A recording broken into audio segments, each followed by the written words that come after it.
And I looked behind the counter. I was like, oh, look at that. They got Pokemon card packs. Look at that. I didn't know that they still made those. So, yeah, I bought some packs. And then that was it. I ended up just buying more. This Salamence, it says 170. What's 170? What are these little things? And then just started playing with friends. And then went to League Challenges, League Cups. And it just snowballed from there, really, yeah. But one of the biggest questions we've got is, with Ben unavailable to cast this weekend, who's going to take the space? We need another caster. So I heard you need another caster, so here I am, baby. All right, then let's make some noise here for our Malmo final. Lasse kicking it off, starting the turn with that Forest Seal Stone. I can hear you guys behind. Come on, let's make some noise now, please. This is the final. Come on, you've all waited here for it.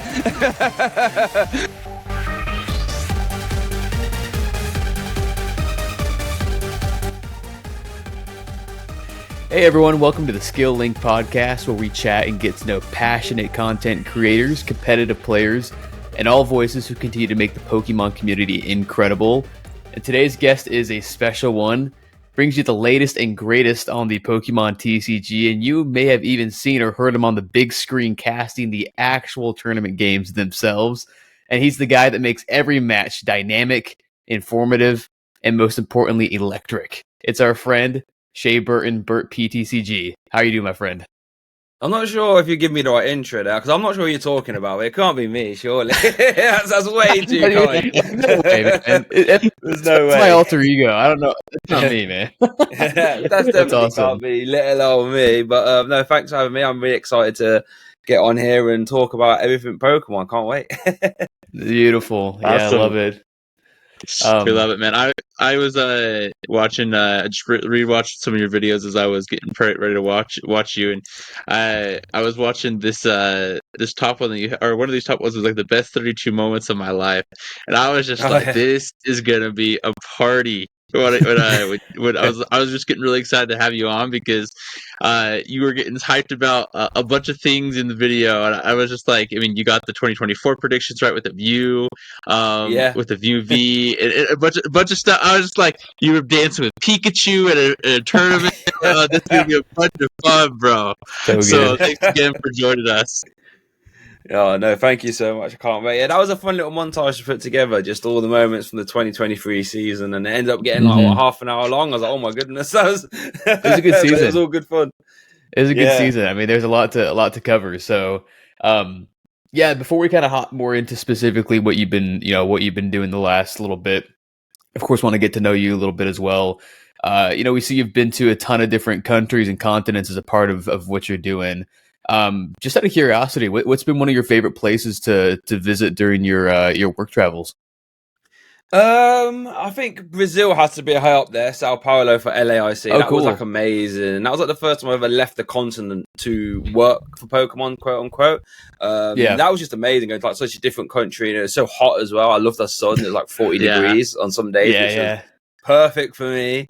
And then getting to see like a lot of the Latin America community as well, which you don't tend to see obviously that often if you don't go over that way. So that was always really good. And then actually that was my first working and international as well. So, having to do like the bigger production value and the big stage and all that business. Mm-hmm. So I think Brazil probably ranks high up there as well. And then somewhere else that's been really fun to go to, Barcelona recently was quite fun. Nice. Again, for a lot of similar reasons, because it was just hot again. So there's like a lot of history in Barcelona as well, and all that jazz as well. So big time. Yeah, I think Barcelona and Brazil rank quite high up there, I think, for me. That's awesome. That's awesome. That's great. I know where I'm at, where I live right now in the States, it's getting really cold. So you keep shouting out the sun, and I'm like, bring my boy back. I miss it, I miss my man. And so I don't know, there's something about getting out of the cold weather into some of these places where it's just like almost like a vacation paradise like area. Yeah. And it hits differently, and definitely brings in some good vibes, like you mentioned. And I think it's really cool that you kind of shouted out the different communities out there, from like the Latin American community that we don't get to see often, and even the Spain and stuff like that in Barcelona. And it's just kind of fun to, it's one of those moments where I'm not that like your eyes open, but you're like, you really get to feel the impact of the Pokemon community worldwide. Yeah, so I love that. Yeah, no, 100%. Like it was seeing so many people over there who have like I've never seen of before, but the community is massive down there. Like so many like high tier players as well that they might not be able to get around to get all these other regionals and events, being able to get down there in the stick of it, and it was awesome. Loved it. So cool. That's awesome. That's great. Also, we noticed that you kind of have some passion in there for Lorcana, the new Disney card game as well. Cool. Tell us more about that and maybe some other TCGs or games that you're into. Yeah, so I got my Lorcana binder right here. Funnily enough, I was just looking through it before I came on. So there it is. Probably the only other card game I play actually. The reason I got into it was I saw it was coming out. I had like a little look into how the gameplay was, and I thought, okay, it's quite interesting. And again, the gameplay tends to lend itself more to deck building. So I'm more of a rogue deck builder at heart, right? So being able to just go crazy into a new meta just really screamed out to me. So then the gameplay is quite fun. So yeah, and I'm just going up to my local league every week because there isn't like a full competitive circuit for that yet. It should start next year. So I just go to local leagues, play some fun games and stuff like that. I actually yesterday casted the second biggest Lorcana event in the UK. That was like 110 man, I think. So, and that was my first time casting Lorcana as well. So that was really fun. And it's just nice to have like a different card game as well, just to dip your toe into as well. But yeah, super fun. Just had the new set come out, so a lot of like new intricacies. And the power spike's been crazy between set 1 and 2. Absolutely mental. So yeah, that's super fun. But I don't really play any other card games. I don't think I'm clever enough to play any others, to be fair. I can barely play Pokemon. So some of them get pretty complex. Mostly familiar with the Pokemon TCG. So when I've kind of dipped my toes into other stuff, which I find other stuff fascinating, or some of the other just general card designs really cool, I'm like, let's maybe just stick with Pokemon, and they can do their thing. I'll watch and appreciate from a distance. But that's cool with Lorcana, because I saw you were posted about that. I keep saying Twitter, but I guess it's X now. But I saw you tweeting on Twitter, posting on X about that, and it's cool because I was pretty aware about Lorcana from a collectability standpoint. A lot of people I watch on YouTube were opening that from that side of things. So I'm just now hearing a lot of people come out and be like, hey, it's actually a really fun TCG from a competitive standpoint as well. So I thought that was really, really refreshing and cool to hear about. So now, like, shifting into Pokemon, obviously, tell us about how you just got into Pokemon in general. Did you get into the games? Did you watch the show, whatever? And then ultimately, how did you transition into the TCG and ultimately become a caster? Yeah, so I started with my journey of Pokemon started back when I was 7 or 8, I think. I found out like Pokemon Gold, maybe like the week of release. I'd like to say it was my first Game Boy Color game. So that was my first like entry point into the series, and then from there I started watching anime, collected cards as a kid, but no sleeves, elastic bands to wrap everything up, so it wasn't really looking after them and all that jazz. So, and then from there I was pretty much exclusively just playing the video games, right? So I think I played, what was after that, Gen 2? So it was like, I got Sapphire on release, and like Fire Red, all that jazz. And then I guess going into secondary school, which I think would be high school for you guys, I would imagine. They went through that phase. I think most people went through that age. I'm too cool for Pokemon now. Knocked it on the head a little bit. And then I remember when Platinum came out. I remember watching. I don't know if you know. Have you heard of Maryland, the YouTuber? Oh yeah. Yeah, there's a lot of players. I love Maryland, right? And then I remember one of his Platinum videos got like recommended to me, and I think it was the thumbnail where they was in the distortion world, so obviously the geezer's going up the waterfall the wrong way, and I was like, what's going on here? Like, big going up the waterfall's the wrong way now. And then so then I watched a bit of that, and I thought, well, I'm gonna give this Platinum a game a go. And I think from there, it like reignited the passion. I was like, this game's sick. You got like Electivire now and Magmortar and all these cool Pokemon.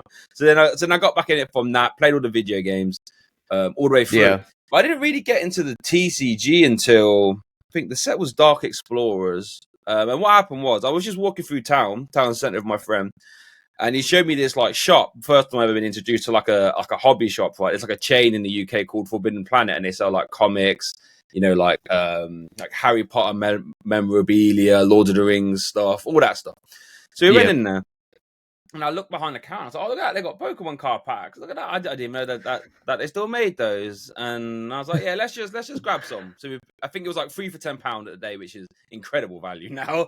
That's insane. Yeah. Especially for black and white era stuff. Yeah, it's crazy. Yeah. Like, especially Dark Explorers as well. 3 for £10. How expensive those cards are now. Yeah. That's crazy. Yeah. And then, I bought some packs. And then that was it. I ended up just buying more. And then eventually I'm like, well, what do these cards actually do? Like for example, like this Salamence, like it says 170. What's 170? What are these little symbols? And then from there, I just sort of learned how to play, watch some more pack opens on YouTube. Then it just snowballed. Started to play with friends, with starter decks, bought a booster box. I bought an XY booster box, packed to Yveltal EX, and I was like, oh, I think this card's quite good, right? I looked into it, like best card in the format. I was like, yes, then let's build this deck. And then just started playing with friends, and then went to league challenges, league cups, and it just snowballed from there, really. Yeah. That's so cool. That sounds like a lot of fun, man. That's awesome. I want to ask quick. Obviously, you do a lot of stuff with the TCG. Do you have kind of like a grail from a collectability? Do you have a card that's like your holy grail? One that kind of just in your collection. Yeah. I'm not really too much into the collector stuff, to be honest. What I do have, where is it actually? It might be at hand. Hold on. Where's my cool stuff box? See if I can find it.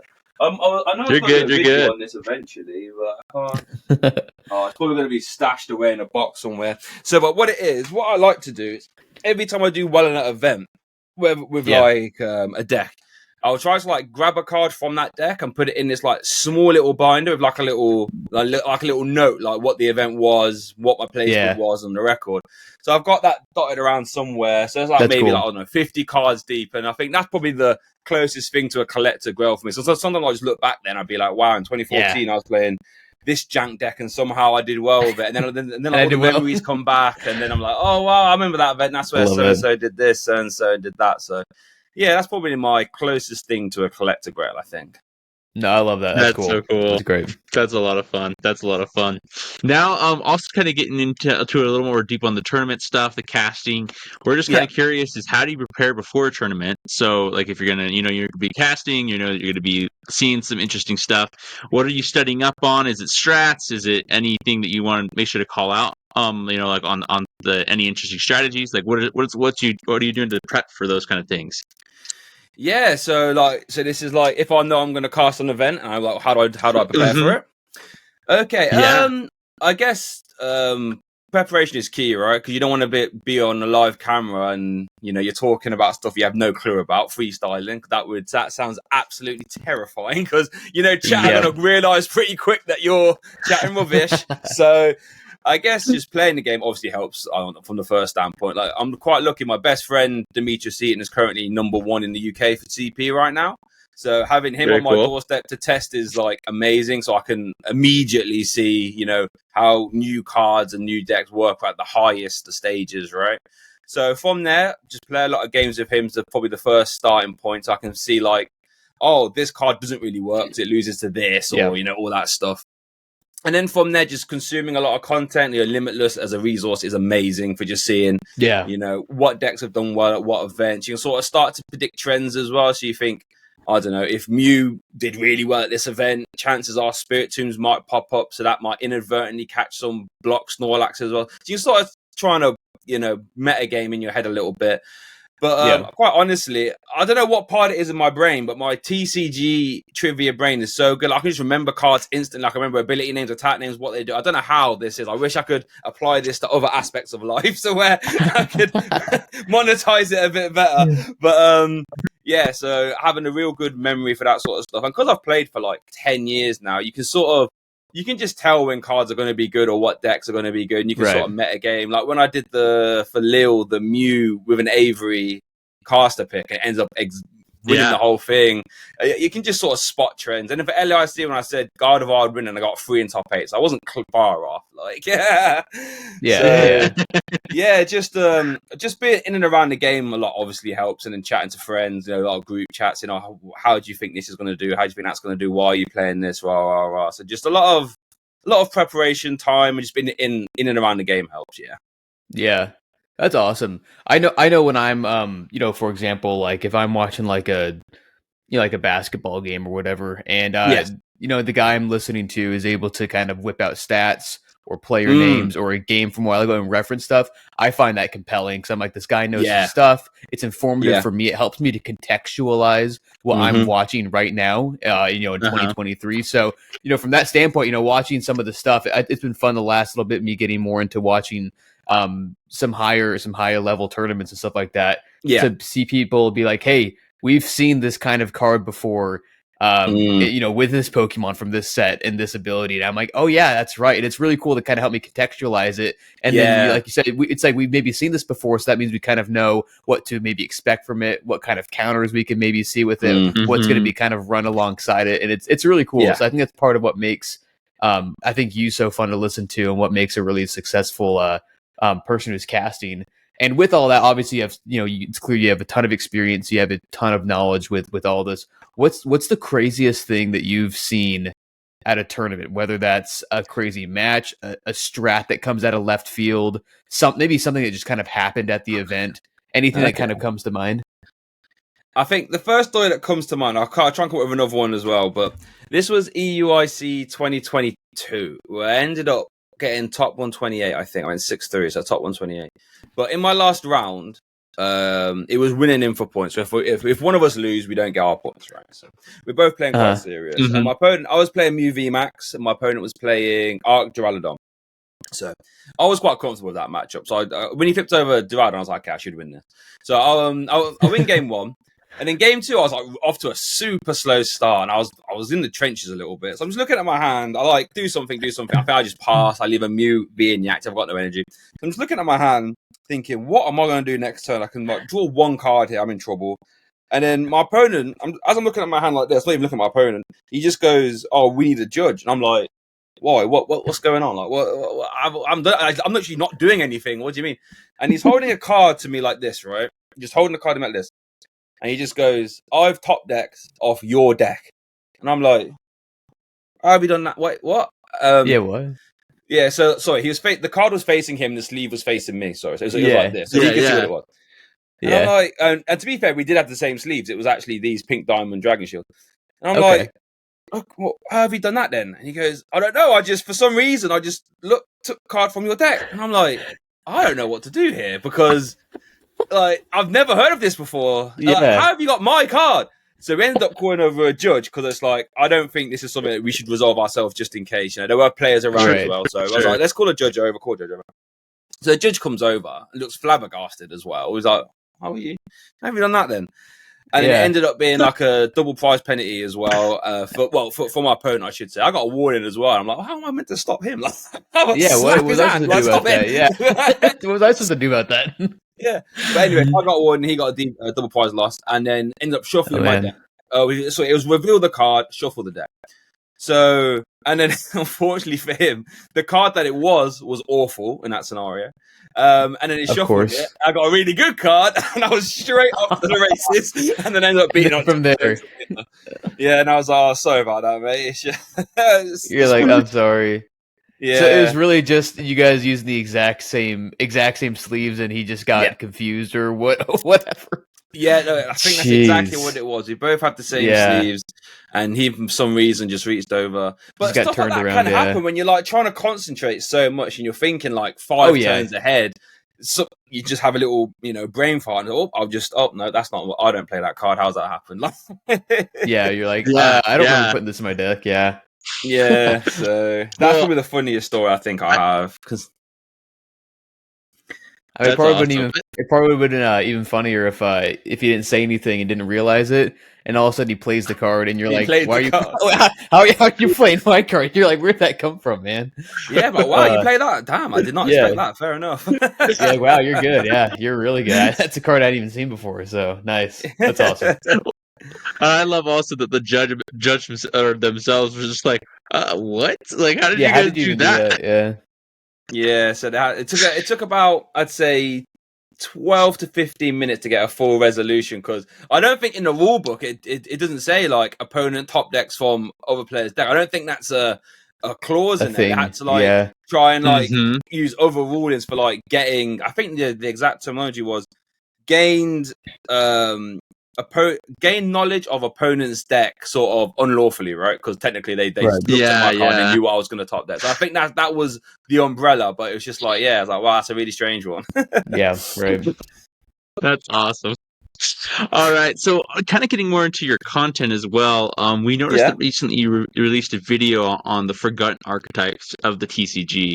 We were just kind of curious, how is it that you kind of did the research for this video, and any other content that you may want to, explain to us. But then also, what was one of the archetypes that you loved highlighting in that video? Oh, wow, that's a good question. Okay, let me just quickly bring that video up so I can remember exactly what was in it. I can remember about 3 of the archetypes. I think Metagross GX was definitely in there. So to answer the first question while I bring this up, how did I do the research for that? Well, luckily in that video, all those decks I've actually, spoiler alert, I've actually played them myself. So I knew them inside and out, right? And they were and I think the video idea came from, so obviously I'm quite a lot active on Pokemon TCG, Twitter, X, and all that. And so the discussions of old format and old decks comes up quite a lot. And these were just decks that I remember at the time playing. They were maybe top 5 deck in format, maybe. With Metagross maybe getting as high as top 3. But then I don't really hear them ever getting talked about. No one's ever building these decks for retro. And I'm thinking these decks were slamming back in the day, right? Especially Plasma Lugia. That deck was wild. My friend actually won UK Nationals with that deck. So I'm like, why do these decks not get any love? And I just thought, let's just make a quick little video on it. And really one of my most fun videos to make. I don't think it got that many views, unfortunately, but I enjoyed it at the very least. And it's probably something that I might do again, maybe in more of a longer format, maybe getting closer to an hour, and just maybe cover 10 decks, maybe. But super fun. And then I got a lot of comments, actually, people saying that haven't been playing the game as long, been it's really cool to actually look at old formats, because you end up, when you cover a deck like that, you end up sort of covering the whole format as a whole, right? You're thinking, Metagross was targeting Gardevoir, this is how Gardevoir works, Gardevoir is really good because it beat this, and so you end up doing a format retrospective in 10 minutes almost. So had a lot of good feedback, and I think now a lot of the content is a lot more historic. So we got let's have a look. Ruined the Game Twice. That's about just a retrospective about Lysandre and how he's been in the TCG. The most hated cards of all time. That's basically just another historic video. And it's just the videos that I like making now, to be fair. It's just a lot of historic stuff where you can just summarize old formats for players that, haven't got a chance to play them. And then just look at some old cards that have just been honestly bonkers, because some of them have been insane back in the day, and a lot of players just don't know about them. So it's fun to just go back, look at them cards, and explain why they were so cracked. Yeah. That's actually what I want to ask you about next, as well as a video I really enjoyed was you talking about the most broken cards of 2023. That was cool. That one did well. That was really informative to look back on. The one that came out to mind was the Mew VMAX, of course. I have every variation of that specific one, and it's a crazy card. So I mean, tell us more about that video. What cards kind of stood out the most to you? Do you have a personal favorite of the bunch? I know you also highlighted the Sableye from I think it's from Lost Origin, right? Yes. Tell us more about some of those cards. Do you have a personal favorite? Do you have one that you'd be happy never ever seeing again, or anything like that? Well, Mew VMAX is my people who have seen me go to events and know that Mew VMAX is one of my favorite decks of all time. I love it. I've love Mew VMAX. Quite a high rarity. I've got it in all rainbow red out, full arted out, all that jazz. So I absolutely adore the deck, and it's actually really hard for me not to put it number one, considering it did win Worlds and it's it won quite a few regionals. So that's definitely my favorite. But Lugia had to say number one for me. Lugia had the Silver Tempest format Lugia. This is probably a video that I might do at some point. Is that the Silver Tempest Lugia format was the strongest deck I think ever printed of all time. I think that deck was absolutely crap. Yeah, because that deck could do everything. It could from turn 2, it could auto KO anything with your Vettel.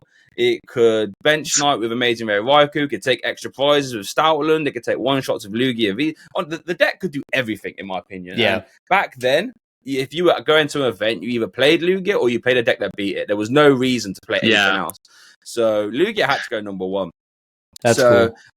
And then from there, I was just thinking this could be quite a fun video to make. Actually, just going back and ranking, 10 other cards or decks that have been super, super strong. So yeah, I'm just scrolling through it now. So I think we had Sableye, Gardevoir, and it was really interesting because obviously there were some cards like Gardevoir that are really strong now, right? Like top 3 deck in format. But then if you was to look through the lens of 12 months, it's only been out for like 7 of them, so you can't really rank it too high. So it was a really interesting thought process about ranking them in certain orders. And I don't think I had too many comments, people saying that I ranked them wrong, which is nice. So that's nice, people at least agree with me a little bit there.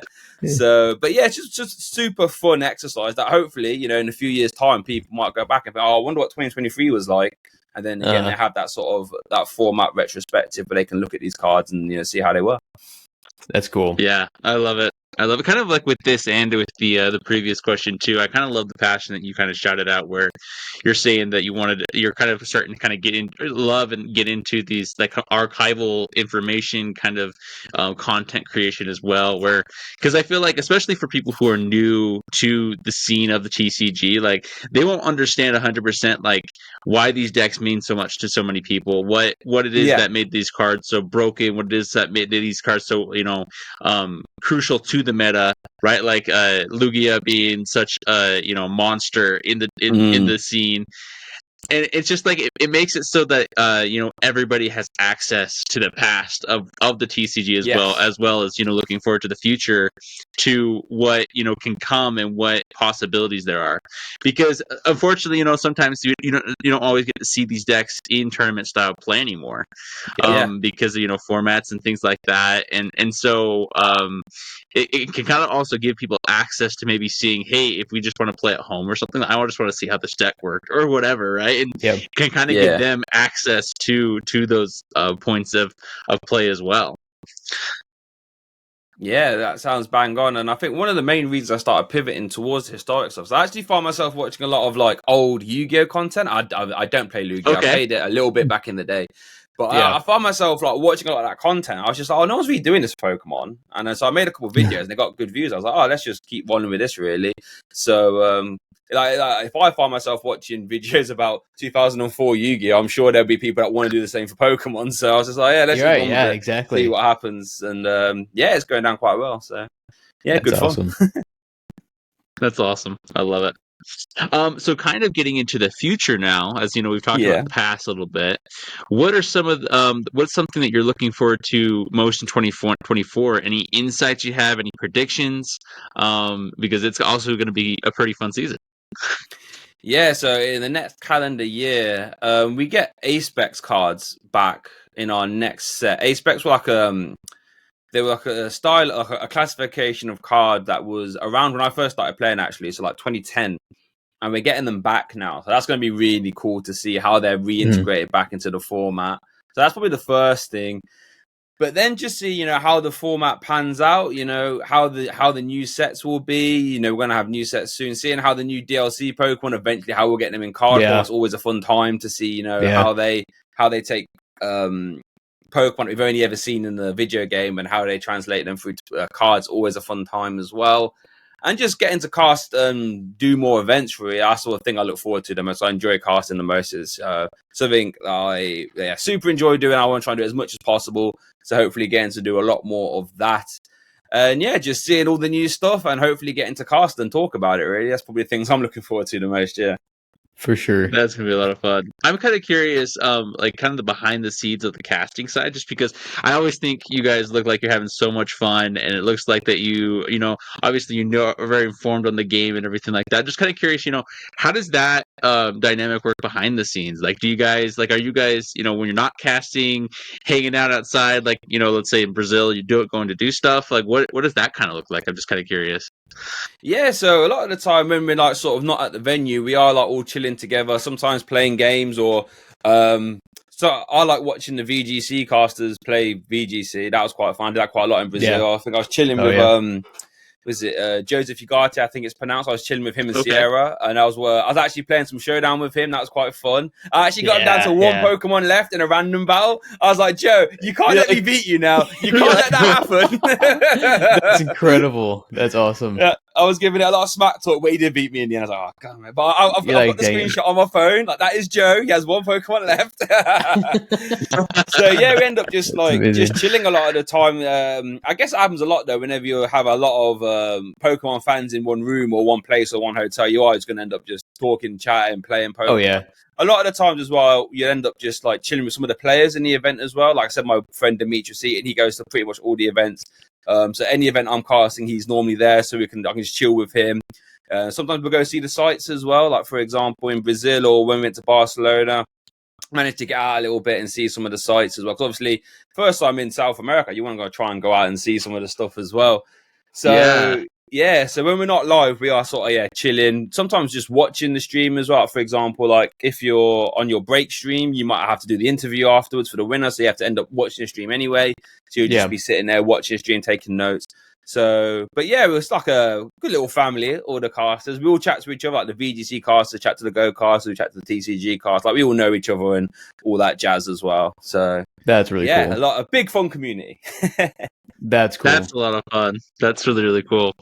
Because like I said, I mean, it always looks like casters are just like they're having a ton of fun up there, and you guys get it. Like what's really cool is you also get like casters can participate in the event as well as cast it, and so it's like a lot of fun to kind of see how that.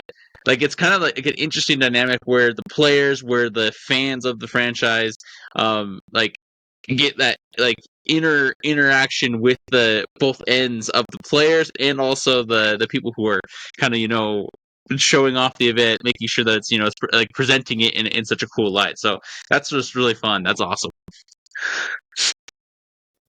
Oh yeah, thank you, appreciate that. Yeah, we try our best to try and get everyone involved in like floor interviews and all that stuff as well, because it's always fun to like give back and that sort of stuff. Make sure everyone gets involved in whatever capacity. I want to ask quick.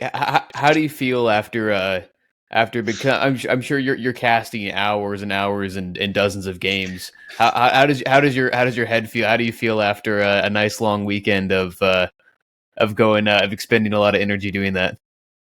I remember the first region I ever did was Stuttgart, which was probably just like a calendar year ago. Actually, I think it was last October or last November.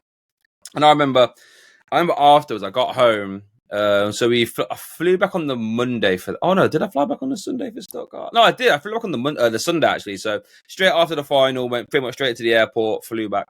And I remember the Monday, at home, I was like dead to the world. Like I was like, what? Like, I literally stayed in bed, I think, till like 3 p.m. Even then, I just watched YouTube on my phone, didn't do anything. I was gone. Like the sort of mental capacity to like cast all those rounds is something I was completely unaware of, right? Because when you're casting, you're almost playing the game from both perspectives, right? You're having to like describe what player A wants to do, describe how player B wants to stop that from happening. If they can't, how does player A, combat this and that and the other?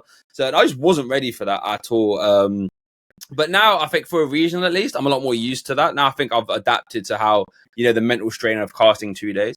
But what I would say for Brazil, LAIC, because there's obviously the third day of action there, because you got Championship Sunday, and play starts on Friday.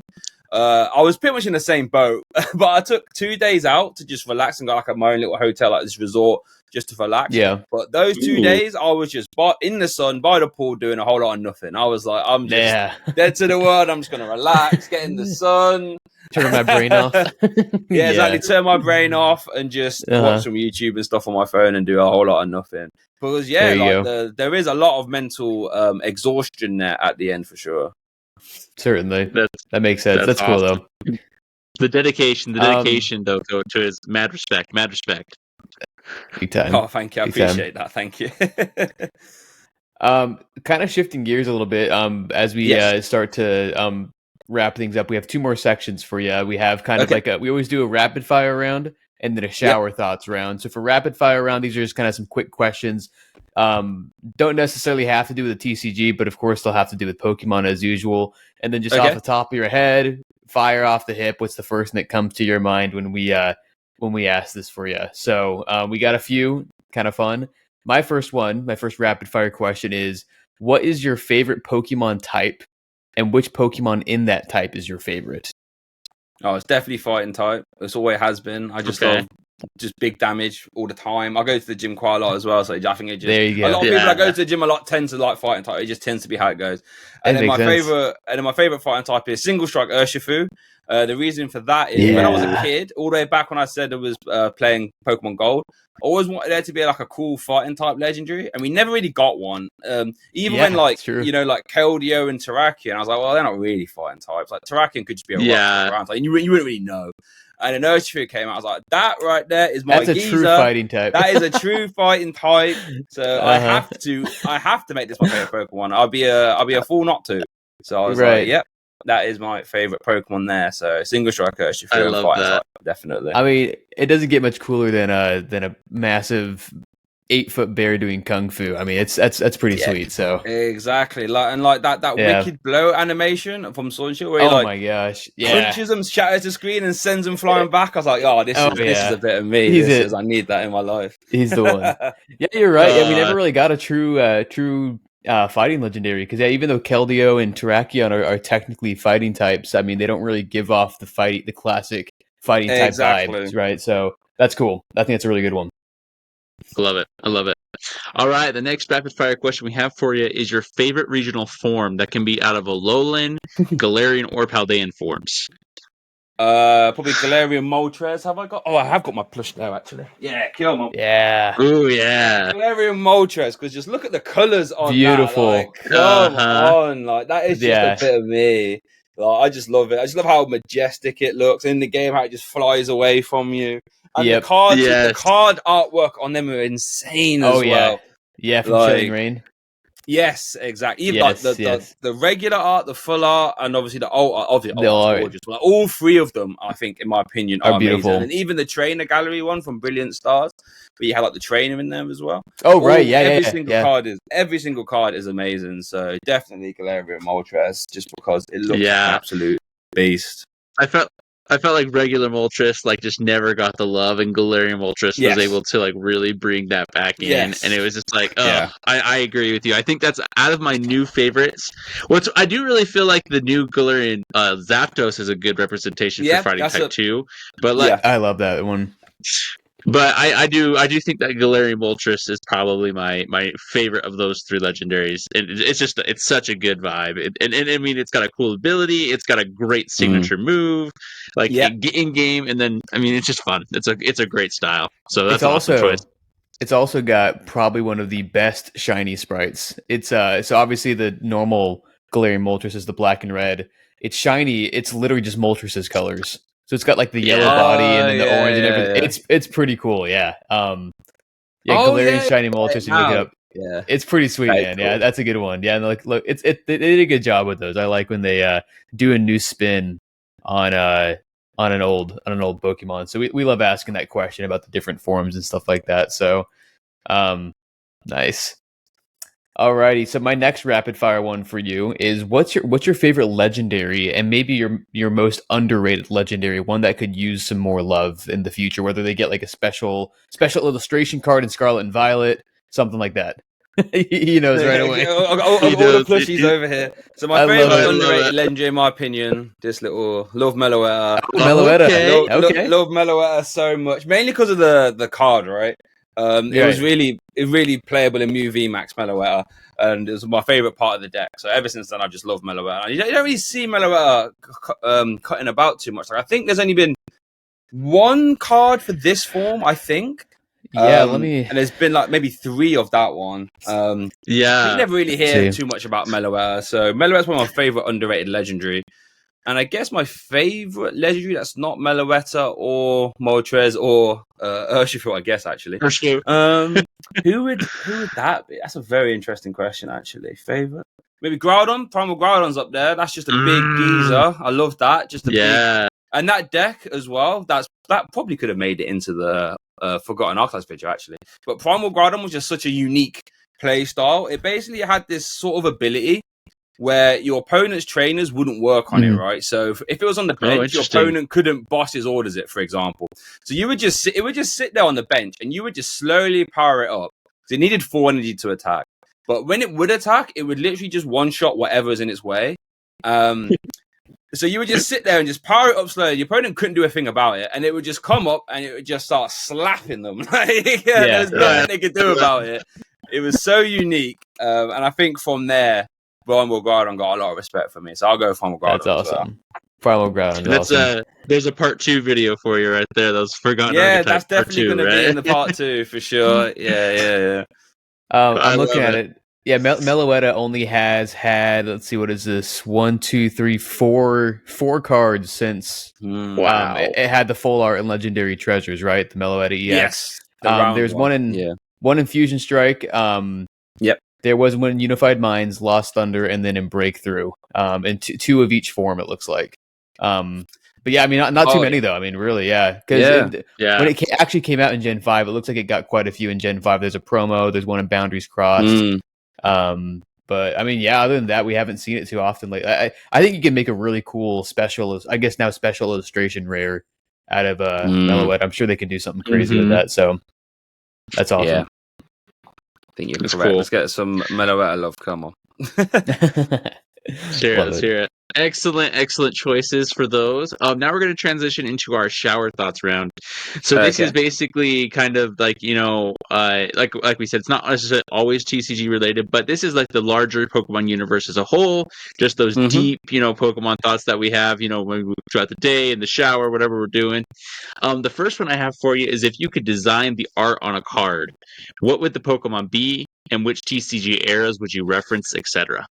Oof, wow, that's a question. If I could design the artwork, okay. Probably have to be a fighting type, because I wouldn't be able to give it. I can't draw very good, so I'd have to probably go for fighting. I really like the effect. Of when they do it, where a card is like punching the camera, and the only way I can describe this, if you were to look up single strike Urshifu, if it's like Urshifu V, and it's the single strike. The single strike regular art, I'll get the set number for you. So if you go to Battle Styles 085, I just really love the artwork, that style where it's almost like you're there and you're in big trouble. I just really like that style. So I think I would just recreate that, maybe like Machamp with maybe like that, but with 2 arms as well. That could be quite fun. That'd so it's be sweet. 2 layer of impacts maybe. But and this is one of my favorite card artworks as well, by the way, because I just think it's just really cool, just so aggressive, and it's just like, you are in trouble right now. Like that is coming for your face. Yeah, exactly. So I'll probably recreate that to some style with like a little spin, so maybe like Machamp with 2 arms or something like that. Yeah. Well, that's just sweet. Looking at Urshifu's face here too, I mean, that's just he's menacing, bro. Like that is so good. I love that. Exactly. Like, it just gives off all the personality and all the characteristics of the Pokemon quite well, I feel. Yeah, that's great. I like it. I like it. We mentioned Urshifu because Urshifu's a menace in VGC too, or at least during Sword and Shield. Really good in there as well, right? Yeah. Both forms as well, right? Both forms are good. Yeah, Wicked Blow, man. I'm telling you, that auto crit, that's nasty to deal with. It's not fun to deal with. So is he coming to Unite right? too? Doesn't it? Wicked Blow. Yeah. Does it go exactly. Yeah, that's naughty. That. Yeah, it's a pretty. I'm telling you, every single generation, every legendary they make, they get some sort of signature move or ability that's just like more broken than the last one. So that's one of those ones where Urshifu came along and it totally warped the VGC meta. So. I think if I remember correctly, recent leaks also might, I can't remember, that could be wrong on this, but it might be coming to Unite as well. So it's probably going to become busted on 3 of the major games and like the competitive scene. They'll make it busted there too. Such a great legendary, I think. It's just so fun. Well, speaking of the new legendaries that are out, I'm really excited to see what they do with the new ones for, like you said, for the TCG, because with Terapagos being out now for the Indigo disc, it's already looking like it's going to be really interesting to play with in the game. So I'm curious to see what the first card for it's going to look like. And I'm sure with it being like the mascot for the Indigo disc DLC, it's definitely going to get. I would imagine we get a special illustration or some sort of set based around it or based around the Indigo disc. So I'm really excited to see what that looks like. And then, there's some fun stuff I'm looking forward to this next year. So yeah, sweet. I got one more shower thought for you. Yep. So let's pretend we're gonna fast forward maybe a couple years. Gen 10 is coming out, Okay. but to have it, you have to remove an entire generation of Pokemon. Game Freak comes along and says, "You know what? 10, we can't sustain too many. We got to axe one of them." Which generation are you cutting out to get the new one? I think 1 was the first that screamed at me there, to be fair. I think Gen 1 Oh, really? Oh, yeah. massively overrated, to be honest. There we go. Like, you got like Pokemon like Electro, like, yeah, sound. You can go. Like, that's fine. You're like, we don't need you, man. That's fine by me. Like, Yeah. Who gets excited to Pokemon Bank Golem? No one does.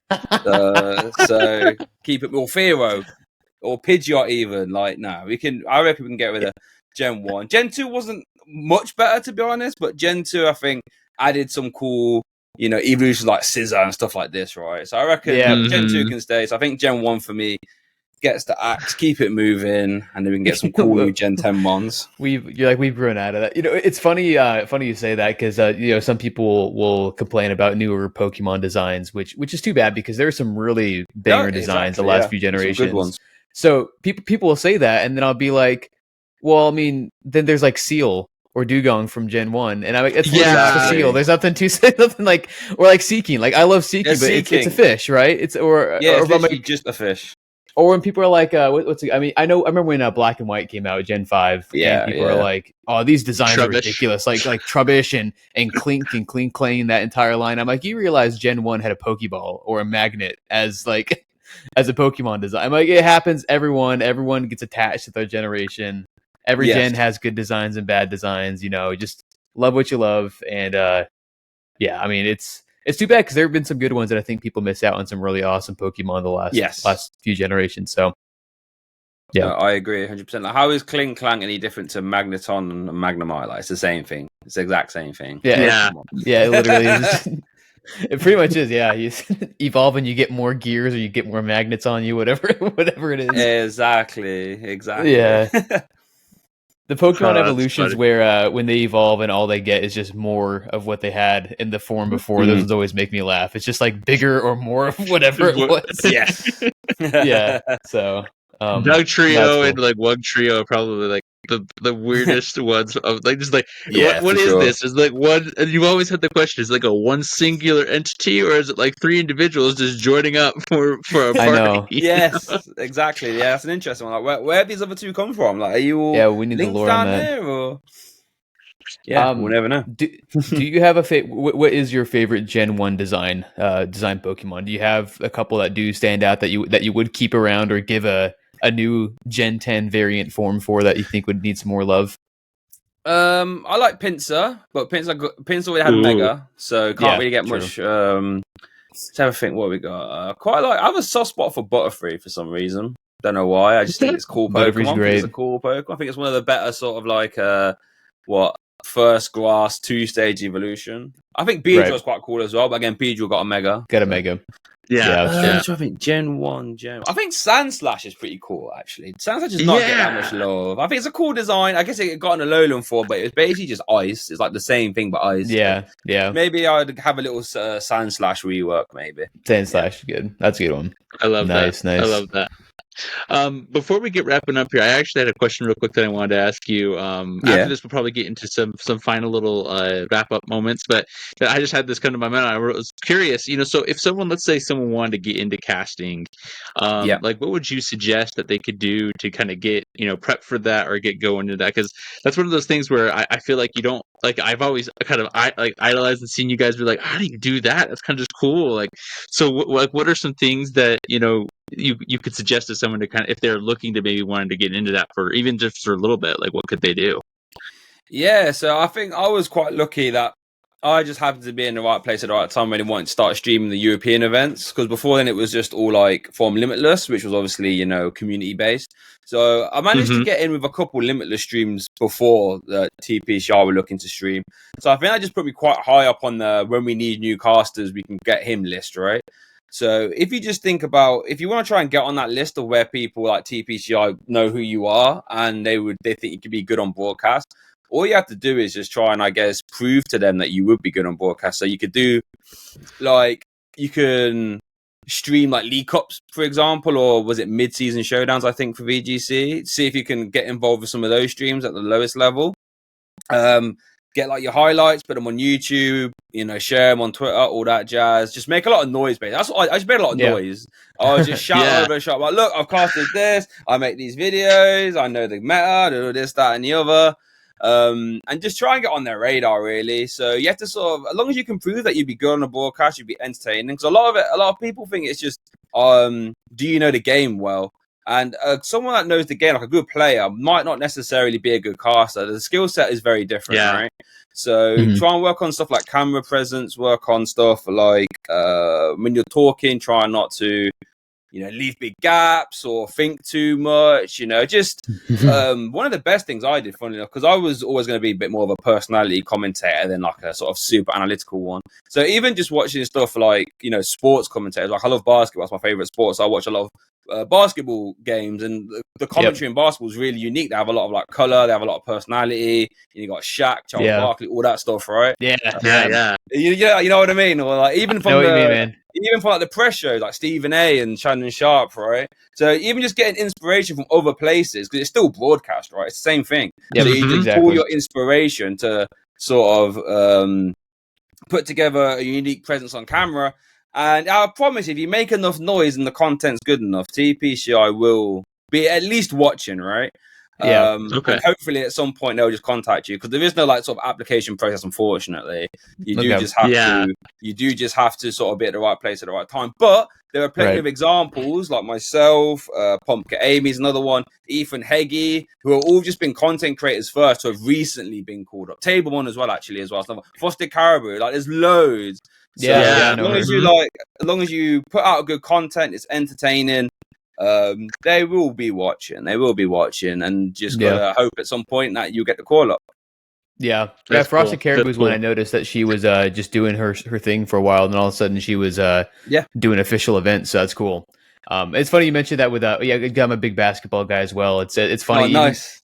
Even if like for example Stephen A or whatever is saying something that's I don't agree with, or something that I think is stupid, he'll still be entertaining as entertaining, right? Anything to watch. Yeah, because he's yelling, he's got the personality, and then on the occasion that he does say something that you agree with, he's getting you into it. He's like firing you up, and you're like, yeah, right. So that's a good one. I love that. But we appreciate this. Was an absolute treat to chat with you. We really appreciate your contribution to the to this niche of Pokemon. Like what we do is we talk to people who we talked to several TCG guys so far, some competitive guys, whether it's singles or VGC guys, just making general Pokemon content on YouTube. And it's clear your character is it's very witty, one of a kind, very knowledgeable. And I mean, everything we saw that we were looking at beforehand, there's a reason we wanted to reach out to you. So, and it's cool to get more behind the mind and what makes it work. And, your hard work and passion is very evident. So it's been a treat. And, before we sign off, we'd love to hear, well, first and foremost, if you have anything you can plug, whether you have some content kind of around the corner that you can tease for the people, and then leave us with some nuggets of wisdom, whether it's nuggets of wisdom about life, about the TCG in general. Leave us with something to make the people think, and we'll wrap up on there. Okay, right. So I guess we'll do a little tease of future content. So if you like me and all that stuff, I'll put out almost weekly videos on YouTube, documenting historic stuff about the TCG. Started moving on some trivia stuff as well. So I don't know if it's going to be my next video, but it should be out before the new year. It's going to be stuff about hidden detail. Oh, that's the blur's going to really hidden details on Pokemon cards. So for example, there's something in this Salamence card that people might not have seen. So I'm going to do a video on that. And I guess my tease will be computer search. This was like a base set card, right? And it's also an A spec back in the day. We saw a lot of play. So in that video, stop blurring it. We're gonna have a look and see what was on that computer, because with this exact print, we can see what was on the computer. So I'm not sure people know what was actually being searched on that computer. So we're gonna do some trivia based stuff. So that could be fun. And then we're also gonna look at, in a different video, the most broken deck of all time, maybe in my opinion, because this deck did something. It's from 2004 Worlds. did something that no other deck has done since, and I don't think people know the story about that. So Ooh, that's we'll be gonna be telling good. that Okay. story as well. And I guess for like closing sort of knowledge and nuggets of wisdom, I'd say if you're looking to try, if you're like listening and you want to get involved, like content creation, maybe casting as well. A lot of it, quite honestly, is just like hard work. I'll be honest with you. Like when I sat down and thought I want to actually be a Pokemon caster, I sort of thought, you know, what would Pokemon want for number one? And then how can I prove that to them, right? So I think that I would assume, this is all assumption at this point. I didn't actually think to ask other casters. I did that a bit later. But I just thought they're going to want someone that's good on camera, can tell stories, you know, can analyze the game. So I thought, right, the gameplay one's easy. Just play more. So that was simple. Play more. I went to loads more events. Did my best competitive season ever. So did that. Being good and telling stories on camera, just YouTube videos for that. Easy days. Practice that.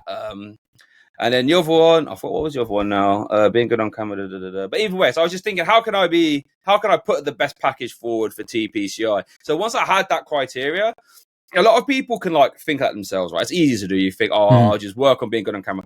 But I think what separates maybe myself from like 90% of people who like maybe want to do the casting is that I actually just went out and did it like every day for like 3 years, right? Between 2020 and then 2023 is when I got my first official call up. So actually just working on that stuff and actually putting it out there will separate you from like the other like 100 people who want to do it. And then you're immediately in the top 10% at that point, right? So, and at that point, you've got a shot. So just make a little action plan and actually go out and do it. And fingers crossed, hopefully it will all work out. So that's probably what I'll go for. It's a bit of hard work and enthusiasm. I love it. Oh, I love it. That's great. Beautiful. Well, again, yeah, it's been a treat. That was perfect. Perfect little note to end on. And yeah, well, like I said, we'll plug everything in the description for you. We'll share it on all of our socials as well as we're going about growing ourselves. So everyone, be sure to definitely check out Burt's stuff. It's phenomenal. It's a great watch, whether you are super into the TCG or whether you're just kind of getting into it or a little interested in it. It's really accessible content, very bingeable, as I like to say. Thank you. So yeah, we'll tag all that. We'll tag all your socials. Be on the lookout for more stuff from us as well as we're continue to pumping out these interviews. We'll be doing some more live streams playing Pokemon games as well. We got some other stuff coming around the corner. And until next time, this is Josh, Logan, and Burts with Skill Link signing out. See you guys. Bye bye.